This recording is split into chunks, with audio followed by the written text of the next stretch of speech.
Good morning, it's Dr. Danielle Collins here. I have to make an official apology to Michelle. There's a lady in Kerry. Listen, I have to give you the circumstances. It was the night before last. And by the way, I don't think you're a mole, and that wasn't my inference. I just knew there was a mole somewhere. And listen, the old adage, don't shoot the messenger, I get it. But I need to give the context of what went on. So 2 nights ago, I launched the petition, ICAS, obviously the illegitimate Child Act scandal, and as soon as that petition went live, and it's up in my bio and in my link, and as soon as that went live, there was targeted political interference.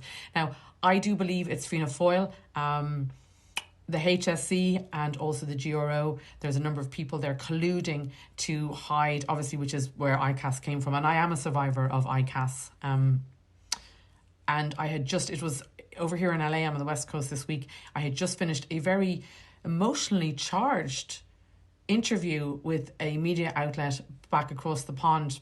I can't say any more at this point in time.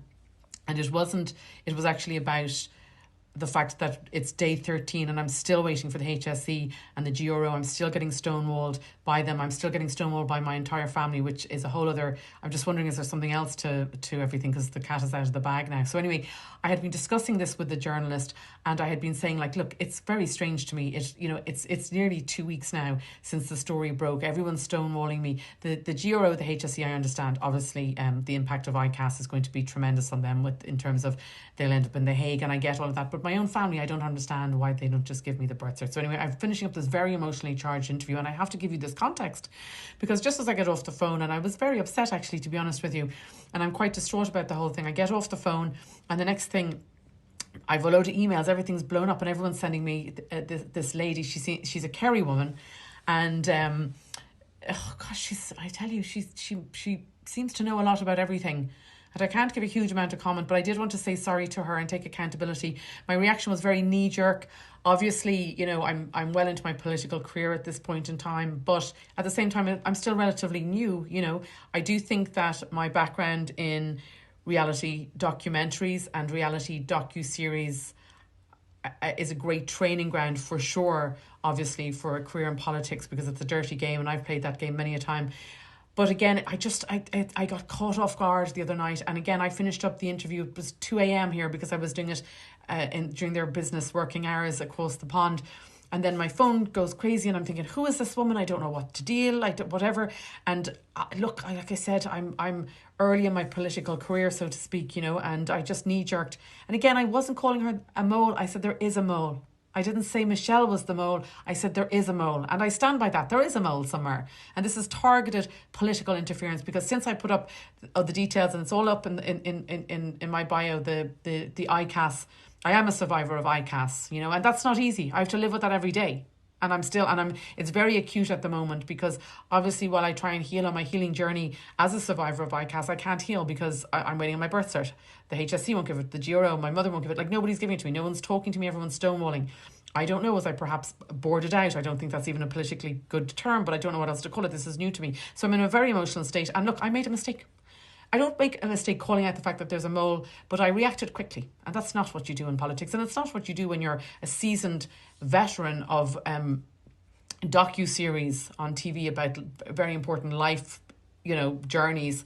And I have multiple docu-series and reality documentaries under my belt. So I should know better than to react. And I've played the media game a long time, believe me. I could buy and sell half the TDs for breakfast when it comes to playing the media game. I can tell you that much. So I did make a mistake. Like I said, I'm new to politics. This is all very new to me, and I'm learning as I go.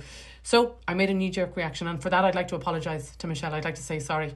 I didn't call you a mole, and I hope at some stage you and I can meet. I'm due to come back. Things are changing. There's a lot of things moving at the moment, and I may need to return sooner than I thought. There's a lot going on. And I hope to apologise and shake your hand and say I am very sorry.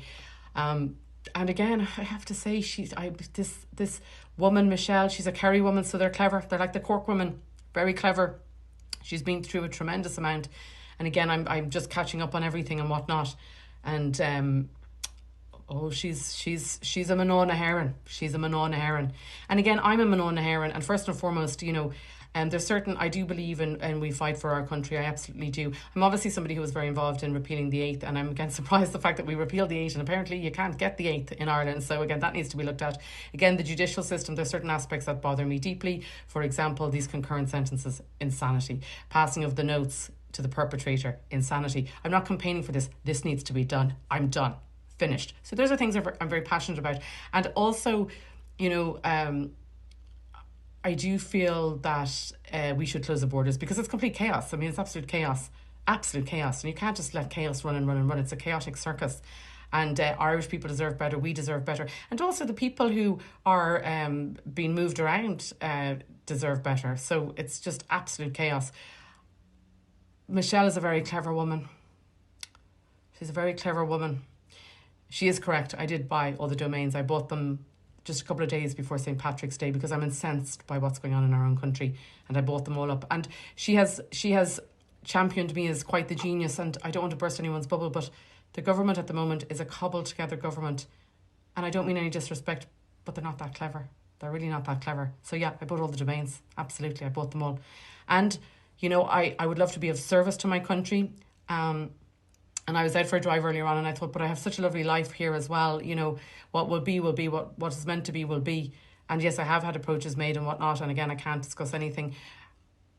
And part of me then is like, I would prefer to run on an independent ticket because I don't want to be under compliment to anybody and I don't want anyone to, you know, my loyalties is only to the people of Ireland. And I do want to say this as well. Some people are getting snarky and there's the odd comment and I'm like, for me to do this, there's no better woman. I'm absolute patron of the arts as well. And again, you know, great granny Sir Michael Collins, fine, but I'm not a Nepo baby. I'm more of a Nepo nightmare potentially to the Irish government. In terms of the bad ones, not the good people, they're probably all there going, I'm one of the good ones. I'll not be long now deciphering who's the good and the bad.